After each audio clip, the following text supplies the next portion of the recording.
नमस्कार, मैं हूं निवेदिता। विश्व कप 2019 में भारत का अभी तक का सफर शानदार रहा है, लेकिन अफगानिस्तान के खिलाफ मैच में बेशक भारत ने छोटा टोटल बनाया था, लेकिन भारत के गेंदबाजों की शानदार गेंदबाजी की बदौलत भारत ने अफगानिस्तान को 11 रनों से हरा दिया। इस मैच में भारत की जीत के साथ साथ एक फोटो भी है जो खूब वायरल हो रही है, और फोटो है इंग्लैंड में कमेंट्री कर रहे हरभजन सिंह और अफगानिस्तान की एंकर की। इस फोटो के वायरल होने के बाद हर कोई इस लड़की की बातें कर रहा है। हर कोई जानना चाहता है कि ये खूबसूरत लड़की है कौन। तो आइए हम आपको बताते हैं। फोटो में हरभजन के साथ खड़ी इस खूबसूरत लड़की का नाम दीवा पतांग है। दीवा अफगानिस्तान टीवी प्रेजेंटर है। दीवा ने अपने ट्विटर अकाउंट के बायो में खुद को एंकर, पीएचडी कैंडिडेट और लंदन में अफगानिस्तान के दूतावास के लिए काम करते हुए लिखा है। दीवा सोशल मीडिया पर भी काफी एक्टिव रहती है। दीवा के इस समय ट्विटर पर करीब 50,000 फॉलोअर्स हैं। उससे दीवा की फैन फॉलोइंग का पता लगाया जा सकता है। वैसे हरभजन सिंह ही नहीं बल्कि दीवा इस विश्व कप में सचिन तेंदुलकर और बॉलीवुड स्टार रणवीर सिंह के साथ भी अपने फोटो शेयर कर चुकी हैं। Definitely. It's an important game for us. I know it's still a slim chance for us to actually qualify, but anything is possible. And going up against India, it's always going to be a challenge. India have been playing good cricket as well, so I'm actually looking forward to it. And everyone know India's style of cricket, and hopefully we can actually counter that tomorrow and get the better of them. And how about your fans in India? Well, I'm sure the fans looking forward to some entertainment for sure, from not only me, from about all the West Indies guys, since we have actually been a part of India fraternity over the last couple of years, and our style of cricket actually transpire in Indian cricket as well. But it should be again an interesting game, a very interesting game, and like I said, hopefully it will be go down to the wire. West Indies win. Chris, the West Indies started off in great fashion, but somehow down the line started disappointing their fans, even their fans in India. How disappointed are you that somehow the consistency could not have been kept? Yes, as you mentioned, it's very disappointing. With that start against Pakistan, everybody, with the colours up, and the fans say West Indies is actually, a threat in the World Cup. Even we still have a self-belief, but at the time when we get that first win, we actually lose momentum. In the middle period, that game against Australia actually, kind of cost us big time, and that kind of actually take away the momentum from us. But like I said, this is a game of cricket. It's a World Cup as well. It's never over until it's over. Just goes to show how Australia actually fought.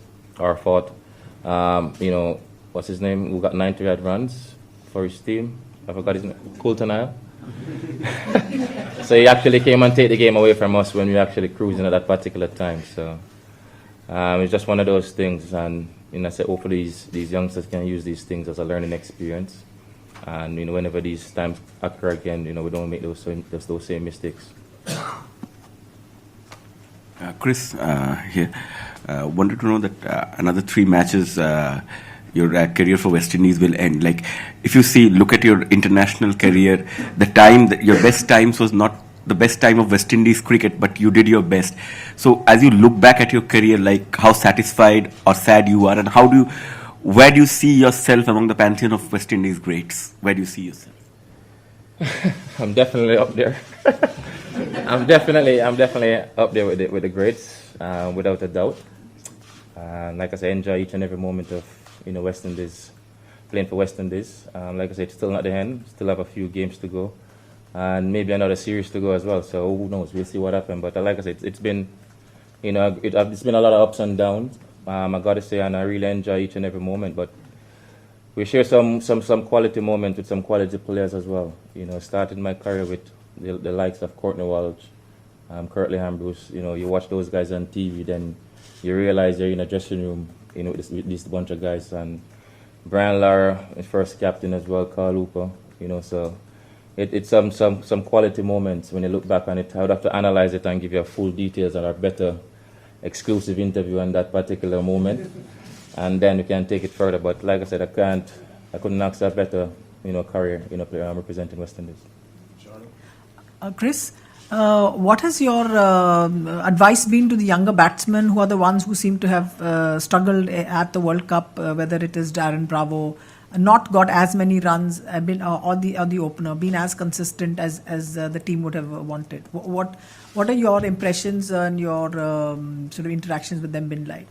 I think you mentioned Darren Bravo. I think he only played one game. I don't think he actually played a lot of games. But the likes of Ed Meyer, Nicholas Pooran, those guys got some stats, and I keep on pressing in their ears that when you get these stats against opponents, you have to build on it because it doesn't come easy. You're going to find difficult time in your cricketing career where you're going to be struggling for runs. So when you do get those sort of stats, you have to convert these 50s into 100s, and be consistent as much as possible as well. So that was my words to them. Yeah, Ron, I'm sure you heard the news yesterday that he'd been taken to hospital, but fingers crossed he's going to be okay. I wish him well, even though I don't know what the story is actually, what happened with what transpired with Brian. But like I said, we wish him well. Hopefully, get a speedy recovery and get him back on the park as soon as possible. And just wanted to ask about the knock from Carlos Brathwaite the other night. How impressed were you with that? And do you know if he managed to get his bat fixed? Yeah, I saw him with a couple of bats earlier today. That was a fantastic innings. That's I'm sure everybody was looking forward to that from Carlos. It's been a while, and it's good to see Carlos actually came of age and produced such a good innings. Get his first ODI 100 as well, so that's fantastic. But we fell short. It was a very critical moment in the game, but we can't fault his effort. I must say well done to him, and hopefully he can actually build on something like this with it from a personal point of view for him, and just keep working on his game. Chris, you have seen a lot of Bumrah of late, and tomorrow you'll once again resume the rivalry. So different conditions maybe, because so how do you? What is your advice to that? How to tackle Bumrah? My advice to Bumrah. To the opening batsmen who will face. In the English condition, the new ball, tend to have a say, early up in our opening battle innings. But once you conquer that, the batting will tend to come a bit easier. So, like I said, Bumrah #1 bowler in the world right now, if I'm correct.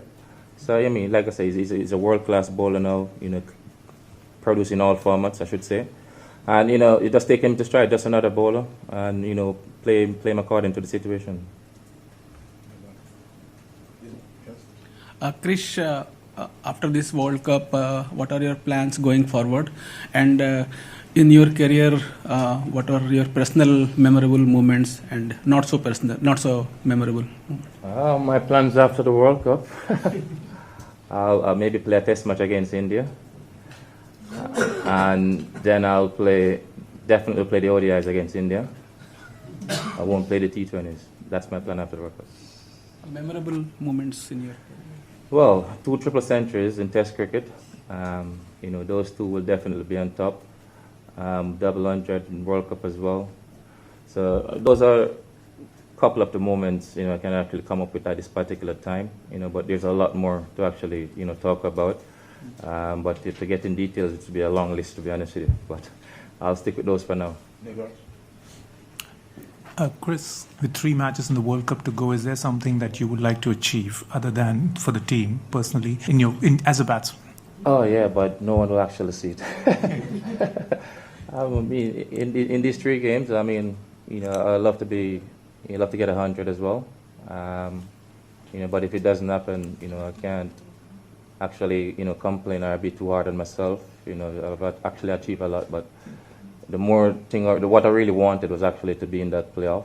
What I really wanted was to be in that final 4, and then anything could have actually happened, and then to be able to get my hands on the World Cup.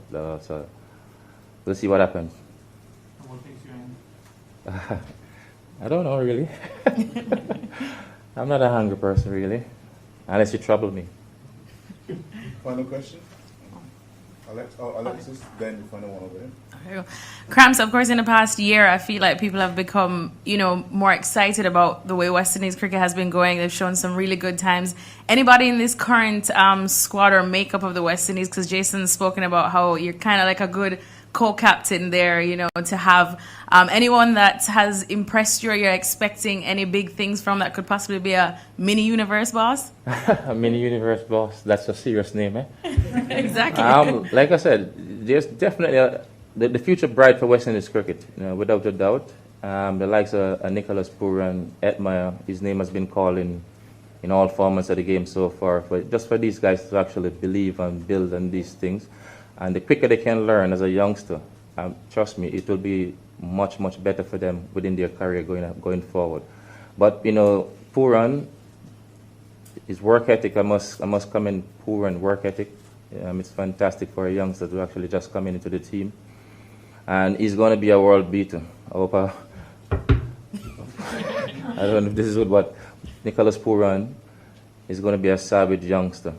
Trust me on that one. And you know, like I said, Bravo has been around for some time, but Shea Hope as well. They definitely have a big part to play in West Indies cricket. He's a guy who will actually maybe be a future captain as well. You know, so he's got to start to think down that line as well. So it's something everyone just have to rally around each other, to be honest with you. The final one, Chris, you've obviously played a lot against MS Dhoni and this Indian team.